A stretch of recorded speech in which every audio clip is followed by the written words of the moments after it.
maps lied to me. I've never been much of a driver, yet here I am on my way to California. My family live there and often have family reunions, most of which I don't get to attend. It's not that I don't like my family, it's just that I live in Ohio, and as you can imagine, it's a long drive. Taking an airplane? No. I'm afraid of heights, so I'd rather take my chances driving. I've gone through cities, long stretches of farmland, and of course, every now and then, long desert roads. I've made it to Colorado, and I'm about to enter Utah. I stopped at a gas station to fill up. The clerk in the gas station said that hours of driving await me up ahead, and it's just a long, desolated road that stretches through the desert. I feel like I'm good to drive through it until I make it to the next city. Wrong. I left the gas station at 8 p.m., and it's now 2:45 a.m. My eyes are tired, and I keep closing them quite often as I'm exhausted from the long drive. I guess it wouldn't hurt to look up hotels or a motel at least on Google Maps. Maybe I can find something close by, even though I doubt it since I don't see anything out in the distance for miles, not even a car in sight. I look down at my phone as I'm driving, which is something I don't recommend doing at all. But I'm tired, and I just want to see if there's a nearby town, or at least see how much more driving I have left before I make it to the next town. As I look down, I see that I still have 5 more hours of driving before I can make it to the next town. Lucky me, I have two 5-gallon gas tanks in my trunk just in case I run out of gas. I look back down again to see if maybe by any luck there is a hotel nearby, but my phone says there isn't. I put the phone down and continue driving. After 5 minutes of driving, my phone beeps. It's a beep I've never heard my phone do before. I look down to see why it beeped, and it tells me that there is a hotel 15 minutes away from me. I look into the distance, but don't see anything. Maybe it's on the other side of the hill that is up ahead. After 15 minutes of driving, I look back down on my phone to see where the location is, and it tells me that it's nearby. I look up and see a red car in front of me. I didn't notice this car before, and I'm glad I looked up in time. Otherwise, we would have been exchanging insurance information. I also see the hotel now. It's lit up with lots of lights. I wonder how I didn't notice it with all the lights. But I don't care at this point. I just want to rest and continue my driving after a good sleep. The red car in front of me pulls into the hotel driveway, and I follow it in. It looks like they offer valet parking. They also have an area where you can park it yourself, which I rather do. Not that I don't trust them, I just rather save money. The red car went for valet parking. It's a couple, a wife and a husband. They finish smoking their cigarettes and head into the lobby. At this point, I'm right behind them. They ask for a room and get their room 411. I'm next in line, but the lady at the front desk doesn't ask me for any of my information or even speaks to me. I don't mind as I'm tired and I figure I'll handle business in the morning after a good sleep.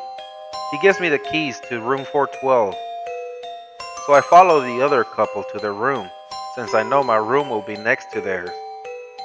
As I'm following them and leaving the lobby, I notice that nobody is talking to no one in the lobby, yet I can hear chattering coming from all over the lobby.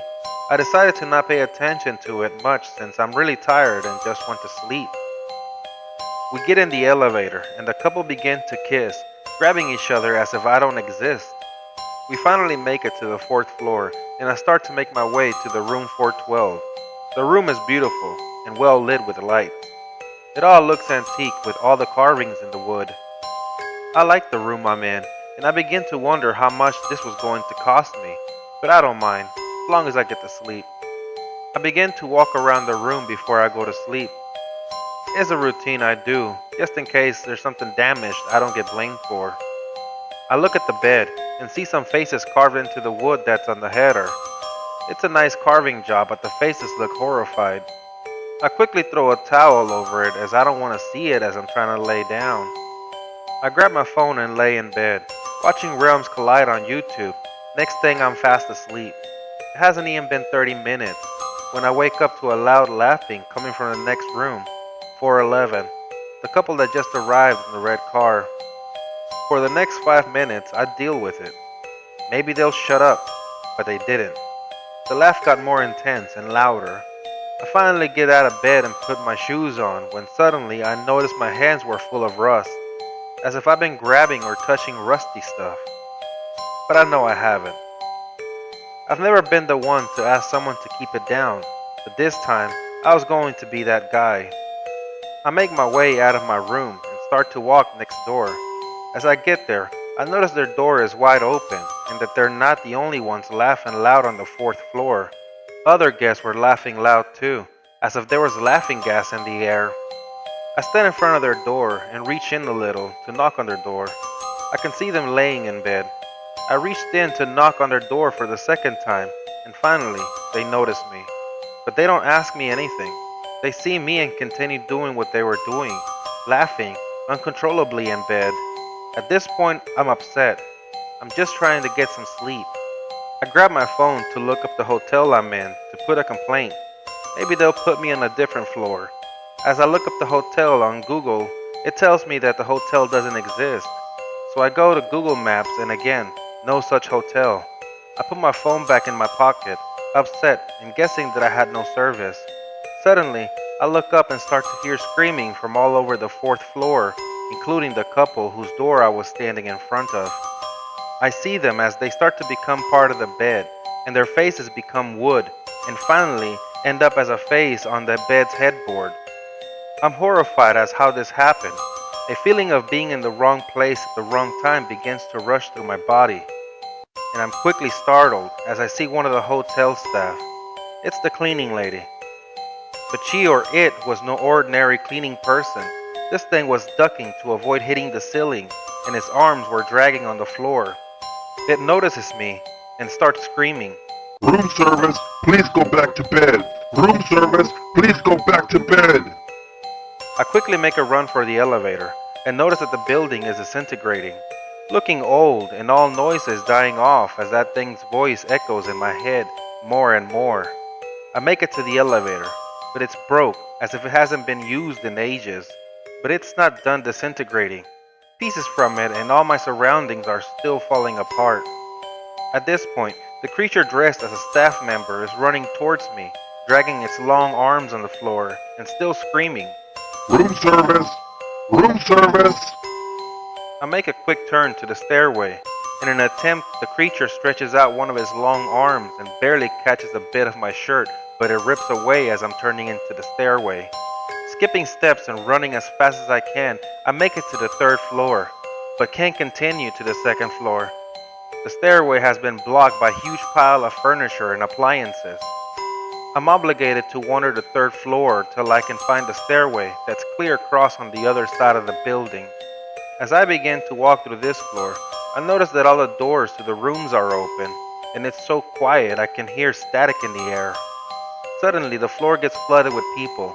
They look very much alive and unaware of the state that the building is in, as they all take up the rooms and lay on the beds, which then starts to consume them and turning them into the carvings on the headrest of the beds. As I'm watching this unfold, each room's guest asks me to join, but I start to reject as I'm frightened by knowing what my fate would be if I said yes. I said no to a few rooms, and then I noticed the staff member again. Room service. This one was focused on me. I began to run for my life, so did the creature. I was making my way to the stairway that was on the other side, when suddenly the elevator door opened, and there was a housekeeping lady there who seemed normal. She demanded I get on the elevator, and also told me that she would take me to the lobby. I couldn't take any chances, and as I said no to her, her face made an awful smile that tore part of her face, as it was impossible for a human to make such a smile with their faces. I finally made it to the stairway, and I was able to hear the shattering in the lobby. It was loud. It echoed all in the stairway. Quickly, I descend to the second floor and onto the lobby. As I came out of the stairway, my heart dropped as I seen my family in the lobby. They all seemed so happy to be there. I knew that couldn't be them. I broke through the crowd and my parents started yelling at me, saying that I had to go take a nap and that I really needed it. But every time they spoke to me, my legs became weaker and weaker. I was going paralyzed the more they spoke to me, and I knew those weren't my parents as they hovered over to me. They moved distances without moving their feet. My heart started pounding as if it wanted out of my chest. The front door to the lobby was chained shut, so I started to slam a chair onto one of the windows, attempting to break it, and as I slammed the first chair, everyone in the lobby got angry and quiet. Their faces went to an angry I've never seen before, their faces contorted and disfiguring what little human they appeared. With more reason to leave, I threw the chair at the window 2 more times till it broke. I made it to the parking lot and noticed that my car was the only one there. I quickly fumble with the keys until I'm able to unlock it. I'm finally in my car and begin to drive away as I see my family waving goodbye to me from the lobby, and behind them is that housekeeping creature. I sped off and I hit the highway. I see no trace of the hotel I was in. I called my parents to make sure they were okay, and they're fine. I also looked up on Google Maps to see if it had any information on the hotel, but apparently it never existed. Now I'm wide awake, and it all feels like a nightmare. I will never stay in a hotel again. I'd rather sleep in my car with my doors locked. Most of us have stayed in hotels before, but little do we think about the history it carries, or the people who stayed there before, or even if it really exists. And that's where two realms collide.